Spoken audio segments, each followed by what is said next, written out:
अब अमेरिका की नाकाबंदी किस काम की, अगर 10 मिलियन बैरल तेल यहां से निकल गया है।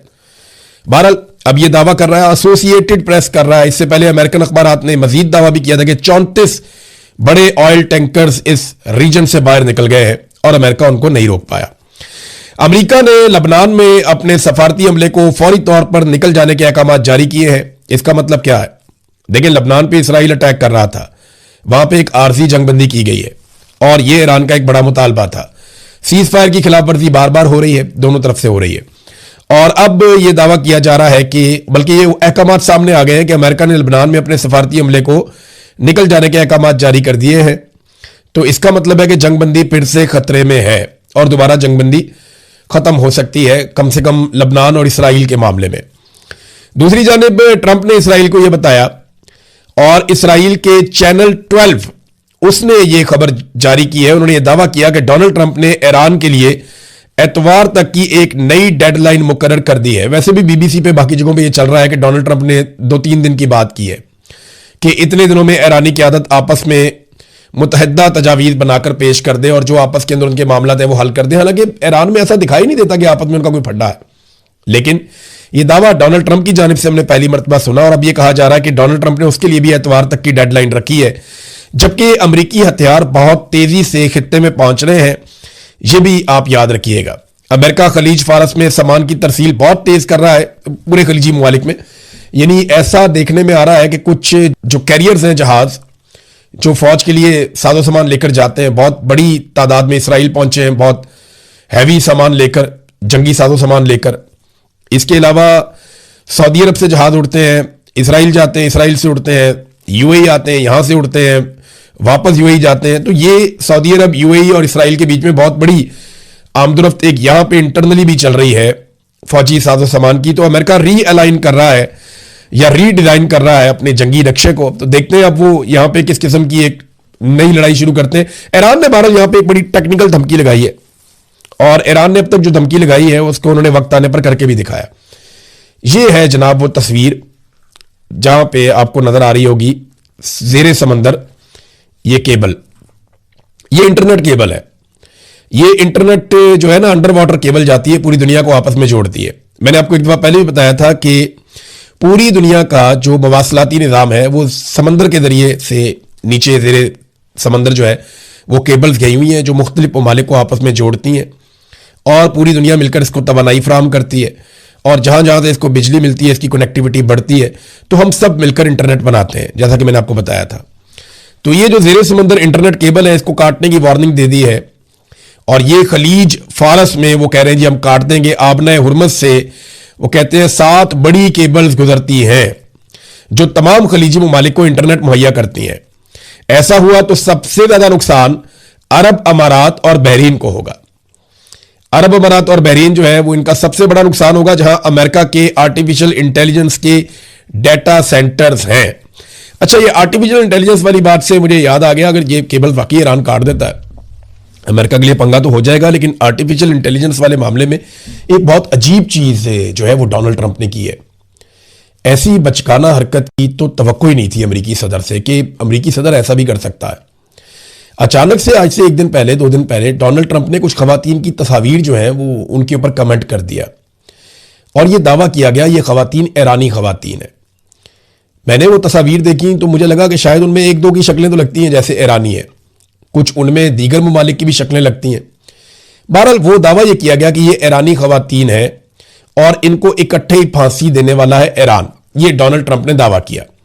तो पहले डोनाल्ड ट्रंप ने यह ट्वीट किया कि इनको कुछ ना कहा जाए, इनको फांसी ना दी जाए, मैं ये मुतालबा करता हूं। तो इस किस्म के डोनाल्ड ट्रंप ने उस पर ट्वीट कर दिए, पूरी दुनिया में रुला डाल दिया कि ये, और खूबसूरत खवातीन दिखाई उसके ऊपर सोशल मीडिया पर, जनाब इनको जनाब ये क्योंकि आजाद ज़ेन वाली खवातीन है तो इनको जनाब अब फांसी देने लगा है ईरान, लिहाजा इनकी फांसी रुकवाने के लिए डोनाल्ड ट्रंप एक्टिव हो गया ताकि दुनिया की हमायत हासिल की जा सके।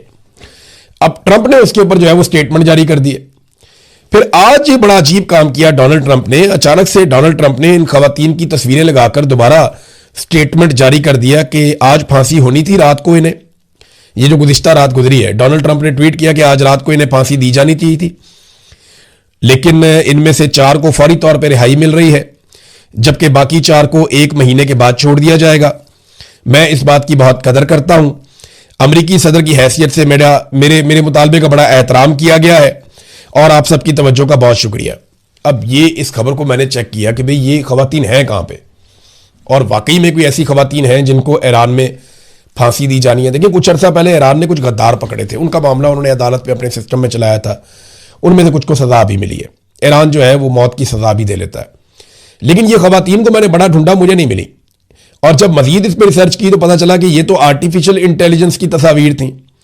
अब जो दुनिया भर में ईरानी एम्बेसीज हैं, चाहे वो साउथ अफ्रीका में है, चाहे वो बाकी ममालिक में है, वो अब मजाक उड़ा रही हैं डोनाल्ड ट्रंप का कि जनाब ये खवातीन तो वजूद ही नहीं रखती थी, ये तो आपने आर्टिफिशियल इंटेलिजेंस का एक क्लेम उठा के डाल दिया कि जनाब ये आर्टिफिशियल इंटेलिजेंस से आपने औरतें बनाई कि जनाब इनको ईरान फांसी देने वाला है।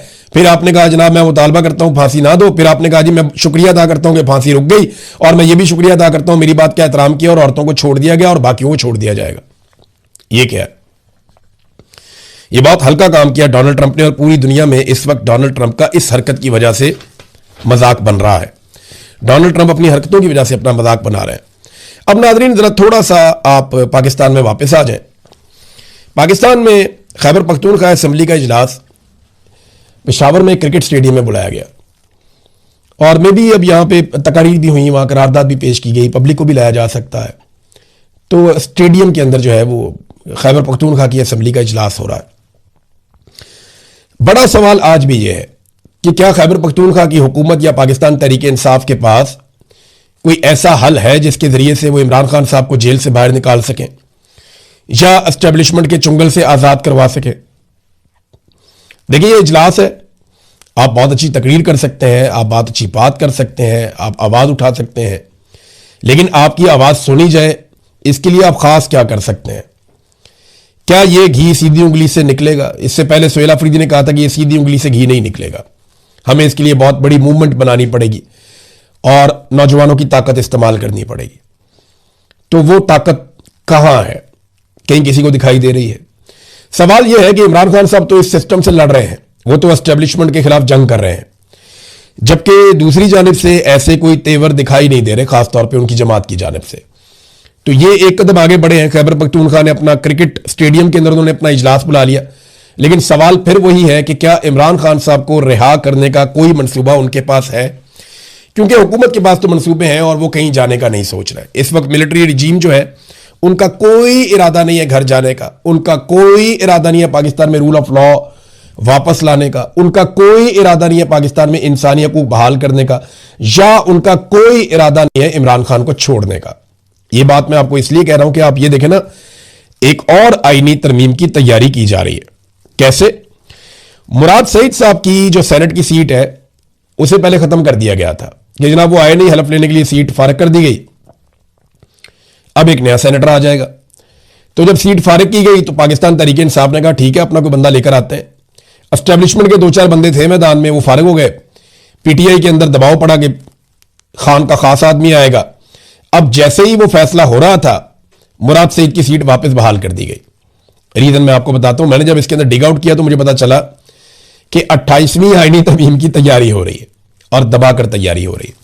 ये जो 28वीं आईनी तरमीम है इसमें मुझे 2 चीजें पता चली हैं। एक तो ये कि जो सूबाई खुद मुख्तारी है इसके ऊपर एक डाका मारा जाएगा, हाथ साफ किया जाएगा, और जो माली एतबार से बहुत सारे जो वसाइल हैं उनके ऊपर कंट्रोल हासिल किया जाएगा कि एस्टेब्लिशमेंट ज्यादा बेहतर अंदाज में माली मामलात को अपने कंट्रोल में रख सके। तो इसके लिए एक 28वीं आईनी तरमीम तैयार की जा रही है। तो मुराद सईद की वो जो एक उन्होंने कहा था फारग कर दें इनको, इनकी सीट जो है वो चली गई थी, वो सीट अब इसलिए वापस आ गई है कि मुराद सईद वोट डालने तो आ नहीं सकता, और अगर कोई और आएगा तो वो तो मौजूद रहेगा, उसका नंबर गिना जाएगा। लिहाजा सेनेट के अपने नंबर शंबर उन्हें पूरे करने होते हैं, पता नहीं किन चक्रों में ये हर वक्त रहते हैं, कैलकुलेशन भी करते रहते हैं, और ये कैलकुलेशन में ही रह जाएंगे। ये अपने पैसे गिनते रह जाएंगे, अपने दिन गिनते रह जाएंगे, अपने इक़्तिदार के साल गिनते रह जाएंगे, ये इन्हीं कैलकुलेशनों में रह जाएंगे और पाकिस्तान को म्यादा भुगतता रहेगा। नुकसान एक आम पाकिस्तानी का होता है जो भी ये करते हैं। और अब एक मरतबा फिर ये 28वीं आईनी तरमीम के चक्कर में पड़े। इन्होंने हर आईनी तरमीम के बाद पाकिस्तान को मजीद नीचे धकेला है। मैं उम्मीद करता हूं कि पाकिस्तानी कभी तो इनका हाथ रोकेंगे, एक दिन तो पाकिस्तानियों को इनका हाथ रोकना पड़ेगा, आज नहीं, कल नहीं, 10 साल बाद नहीं, 20 साल बाद नहीं। एक दिन आएगा कि पाकिस्तान को मिलिट्री एस्टेब्लिशमेंट का हाथ रोकना पड़ेगा। और याद रखिएगा, जिस दिन पाकिस्तानियों ने मिलिट्री एस्टेब्लिशमेंट का हाथ रोक लिया और पाकिस्तान सियासतदान चलाना शुरू हो गए, तो चाहे वो सियासतदान कितने भी बड़े हों, कितने भी फारग हों, कितने ही नालायक हों, एक बात याद रखिएगा, उस दिन पाकिस्तान टेक ऑफ करना शुरू हो जाए। इंडियन मीडिया ने एक खबर चलाई कि इमरान खान साहब को जेल के अंदर कत्ल कर दिया गया। यह खबर चलाई इंडियन मीडिया ने और इंडियन सोशल मीडिया के ऊपर यह खबर फैलाई गई। पाकिस्तान तहरीक इंसाफ के लोगों को इस पर तशवीश हुई और फिर पता चला कि अचानक यह खबर चलना शुरू हो गई है अफगान मीडिया पे भी, खुरासान मीडिया के ऊपर और दीगर जगह के ऊपर उनकी जो वेबसाइट्स हैं उन पे यह खबर आ गई और यह क्लेम किया गया कि इमरान खान साहब को मुबैना तौर पे इस खबर के मुताबिक जेल के अंदर कत्ल किया गया। अब पाकिस्तान तहरीक इंसाफ के सोशल मीडिया की जानिब से इस पर रद्द-ए-अमल आना फितरी था, लेकिन वो बहुत समझदार और बड़े मोहतात हैं, बाशऊर लोग हैं, तो उन्होंने इसको एक साजिश के तौर पे लिया। उन्होंने कहा जी ये हमें टेस्ट कर रहे हैं, हमें चेक करना चाहते हैं कि इस किस्म की खबर अगर आती है तो उसके ऊपर रद्द-ए-अमल क्या आएगा। अगर तो ऐसा कुछ किया जा रहा है तो इनको अंदाजा भी नहीं है, इनकी नस्लें तबाह हो जाएंगी। इस किस्म का मजाक करने वाले या इस तरह की हरकत करने का कोई सोचेगा भी ना तो इनकी नस्लें तबाह हो जाएंगी। ये हमेशा याद रखेंगे कि इन्होंने किया क्या। बहरहाल ये खबर चलवाई गई पहले इंडिया से और उसके बाद अफगानिस्तान से। पाकिस्तान तहरीक इंसाफ का इसके ऊपर आप मौक़िफ़ ले लीजिए। पहले उन्होंने कहा कि जी साबिक वज़ीर आज़म इमरान खान साहब की खैरियत से मुताल्लिक अफवाहों पर पाकिस्तान तहरीक इंसाफ का रद्द-ए-अमल और हुकूमत से मुतालबा। अफगानिस्तान और भारतीय मीडिया के प्लेटफॉर्म्स और गैर मुल्की समाजी राब्ते के अकाउंट से साबिक वज़ीर आज़म पाकिस्तान इमरान खान साहब की खैरियत से मुताल्लिक घिनौनी अफवाहें फैलाई जा रही हैं। हम हुकूमत वक्त और वजारत दाखिला से मुतालबा करते हैं कि इस अफवाह की फौरी और वाज़ेह तरदीद और वजाहत करे और फौरी तौर पर जनाब इमरान खान साहब की फैमिली की मुलाकात करवाई जाए। चेयरमैन इमरान खान की सेहत, सलामती और मौजूदा हैसियत के बारे में सरकारी सतह पर शफाफ और बाज़ाब्ता बयान जारी किया जाए और इस तरह की खतरनाक और हसास नौइयत की अफवाहों के फैलाव के मुहर्रिकीन की तहकीकात करके हकायक कौम के सामने रखे जाएं। कौम अपने कायद के बारे में किसी भी तरह की गैर यकीनी या इबहाम को बर्दाश्त नहीं करेगी। इमरान खान की सलामती, बुनियादी इंसानी हुकूक और आईनी तकाज़ों की हिफाजत हुकूमत की बराह रास्त जिम्मेदारी है। पाकिस्तान तहरीक इंसाफ अवाम को यकीन दिलाती है कि हम इन अफवाहों का सद्देबाब करने और सच सामने लाने के लिए हर कानूनी और सियासी कदम उठाएंगे। ये पाकिस्तान तहरीक इंसाफ के मरकजी शोबा इत्तलात की जानिब से मुतालबा भी सामने आया और उनका रद्द-ए-अमल भी सामने आया। अब अडियाला जेल हुकाम को फिर हुक्म दिया गया हुकूमत की जानिब से कि अफवाह बहुत फैल गई है और पाकिस्तान तहरीक इंसाफ उस पर बिलीव नहीं कर रही, जो वो चाहते थे वो नहीं हुआ। देखे ना, एक दिन पहले अफवाह फैलाई गई कि पाकिस्तान तहरीक इंसाफ के वर्कर्स ने अडियाला जेल के ऊपर हमला कर दिया, चढ़ाई कर दी, जबकि वहां मौजूद सहाफियों ने कहा कि ऐसा कुछ नहीं हुआ। आज खबर यह चलवाई गई इंडियन और अफगान मीडिया के ऊपर। ये क्या खिचड़ी पका रहे हैं। इमरान खान साहब की बहनों ने तशवीश का इजहार किया। उन्होंने कहा जी हमें सख्त तशवीश है हमारे भाई की सेहत के हवाले से और उसकी सलामती के हवाले से, हमारी इमरान खान साहब से मुलाकात करवाई जाए। अब अडियाला जेल से जो पैगाम आया और उन्होंने जो बात की, उन्होंने कहा जी इमरान खान साहब जेल में मुकम्मल तौर पर सेहतमंद हैं, अफवाहों में कोई सदाकत नहीं है और उनका मुकम्मल ख्याल रखा जाता है और अडियाला जेल से कहीं और मुंतकिल करने की खबर में भी कोई सदाकत नहीं है। ये जनाब जेल हुकाम ने इसके ऊपर स्टेटमेंट जारी किया। तो एक तो तरदीद आ गई। दूसरा एक चीज और है, ये शाहिद खटक साहब ने बताया। उन्होंने कहा जी इमरान खान साहब ने हमें पहले यह पैगाम दे दिया था कि अगर मुझे अडियाला जेल से जबरदस्ती कहीं मुंतकिल किया जाए या अडियाला जेल से मुझे कहीं मुंतकिल करने की कोशिश की जाए तो पूरे खैबर पख्तूनख्वा को फौरी तौर पे बंद कर दिया जाए। ये इमरान खान साहब का हुक्म था। इसको शाहिद खटक साहब ने बताया कि अगर मुझे शिफ्ट किया जाए तो खैबर पख्तूनख्वा को फौरी तौर पे बंद कर दिया जाए। इमरान खान साहब की जेल और उनके केसेस के हवाले से एक स्टेटमेंट जो है वो सुहेल अफरीदी साहब ने भी जारी किया और ये जो स्टेटमेंट है ये स्पेशली मंगल के दिन के हवाले से है। उन्होंने कहा जी हमारे जितने भी एमपीएस और एमएनएस हैं और सेनेटर्स हैं उनकी हर मंगल को इस्लामाबाद हाई कोर्ट के बाहर हाजिरी यकीनी बनाई जाए। हमारे जितने भी इमरान खान साहब के टिकट पर लोग इलेक्शन लड़े हैं, चाहे वो जीते हैं चाहे वो हारे हैं, उनकी हर मंगल को इस्लामाबाद हाई कोर्ट के बाहर मौजूदगी जरूरी है। जो वहां मौजूद नहीं होगा हम इसको नेम एंड शेम करेंगे। वहां इसलिए एहतजाज जरूरी है कि वो खान साहब के केसेस नहीं लगा रहे। 1 बजे के बाद वहां से अडियाला जेल जाएं और खान साहब की बहनों के साथ बैठें, यानी पहले जाएं अदालत में कि केसेस लगे और उसके बाद इमरान खान साहब की बहनों के साथ अडियाला जेल के बाहर जाएं और वहां उनकी बहनों के साथ बैठें। ऐसा नहीं हो सकता कि इमरान खान जेल में हो और हम उसके नाम पर मुंतखब होने वाले घरों में आराम से बैठे रहें। सुहेल अफरीदी, ये वैसे मुशक्कत ज्यादा करनी नहीं पड़ेगी, 1 आधे हफ्ते में आसिम मुनीर साहब का प्रोग्राम मुकम्मल हो जाएगा और फिर इमरान खान साहब की मुलाकातें भी दोबारा शुरू कर दी जाएंगी। इमरान खान साहब के केसेस भी दोबारा अदालत में, जेल की जो अदालत है उसके अंदर चलना शुरू हो जाएंगे, तो चीजें वापस नॉर्मलाइज कर ली जाएंगी। सिर्फ आसिम मुनीर साहब अपने गोल्स या अपने टारगेट्स जो है उनको अचीव कर लें।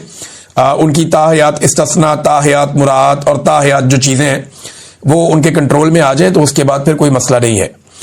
नादरीन, यहां पे एक और ताहयात का क्योंकि जिक्र छिड़ा तो एक रिटायर्ड जज साहब हैं, जस्टिस रिटायर मुशीर आलम साहब, उन्होंने एक स्टेटमेंट दिया और उनका स्टेटमेंट जो है ये बड़ा मजहबी नौयत का स्टेटमेंट है, लेकिन क्योंकि वो साबिक जज हैं और उन्होंने बड़ी जिम्मेदारी के साथ स्टेटमेंट दिया। उन्होंने कहा मैं ये बात कहना नहीं चाहता था लेकिन अब मैं ये बात कर रहा हूं कि ताहयात इस्तिस्ना शिर्क के बराबर है।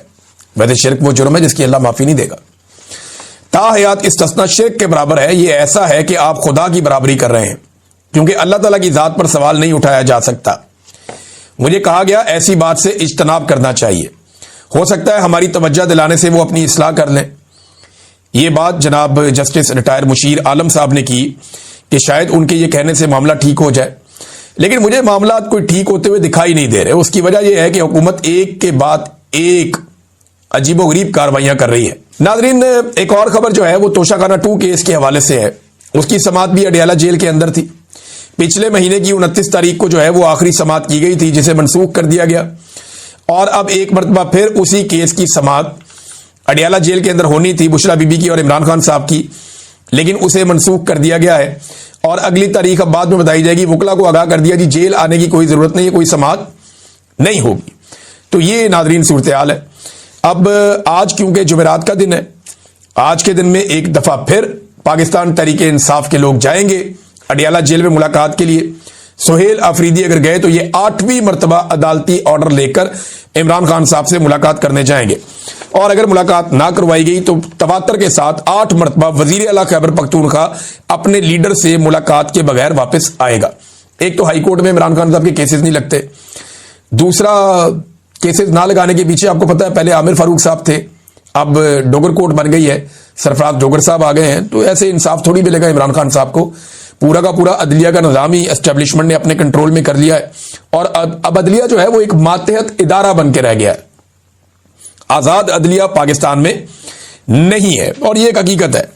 नाज़रीन, मियां नवाज शरीफ साहब को हवा लगवाई गई, धूप लगवाई गई, जैसे कि हमारे पंजाब के अंदर या पाकिस्तान के अंदर खवातीन नवंबर के महीने में और अक्टूबर के महीने में पुरानी रजाइयां निकालती हैं पेटियों में से, उनको